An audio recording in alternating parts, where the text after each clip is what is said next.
We're coming on the air tonight trying to figure out what happened during a committee meeting involving 2 members of the Common Council. So things appeared to get a bit heated after one of the members ended up approaching another one who refused to remove himself from said meeting. Tonight we're getting some answers as to what happened and why this meeting was literally the first of its kind. I want to know this. Let's see if I cannot sit there. Thursday night's Rules Committee meeting started a bit unruly. This video taken by a South Bend resident shows the moment at-large council member Rachel Tomas Morgan confronted at-large member Dr. Oliver Davis. This all came during a meeting with members of the Rules Committee meant to discuss complaints filed against council members. Tomas Morgan was leading as acting chair of the committee, a committee Dr. Davis is not part of. It appears Davis refused to give up his seat at the bench after being asked by the council's attorney to sit in the audience. That's when Tomas Morgan then approached Dr. Davis.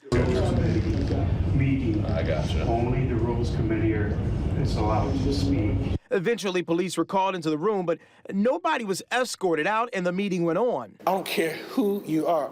Black people, white people, old people, young people, gay, straight, need to feel safe coming to the council. We heard from Dr. Davis at his 3 o'clock news conference, where he described what happened overnight as disrespectful, shocking, and unacceptable. I watched the citizens of South Bend come before the privilege of the floor get yelled at, get screamed at by a former president, by so many things. I'm tired of that. He also talked to me just hours before that news conference via video. You can look at the video. She's in my personal space. I can smell her breath. I've asked you questions. I'm not moving.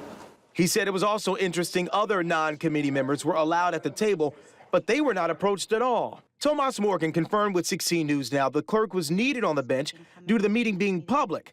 Bylaws also call for anyone to join the bench who the chair feels is necessary to run the meeting. In a statement, Tomas Morgan said in part, when the committee had met in the past, no other council members were sitting around the table, nor were they allowed at the meetings. The quote goes on to say, as acting chair, I felt I should walk over to also try to explain what our attorney had just said, and I asked him to please sit with President Lee, who was in the audience. I kindly asked him 3 times. He also disregarded me as acting chair. I needed to start the meeting, so I carried on. No story here, just hot air. This is the first time a complaints meeting has been open to the public, which the council decided to do out of transparency and to avoid unnecessary litigation. According to city ordinance, when a complaint is filed, the committee shall determine in a non-public executive session whether the complaint alleges facts sufficient to constitute statutory violation.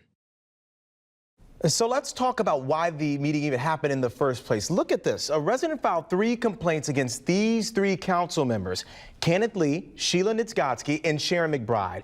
Respectively, they had to do with a contractual conflict of interest, using a phone during meetings, and a residency complaint. All of these complaints were dismissed.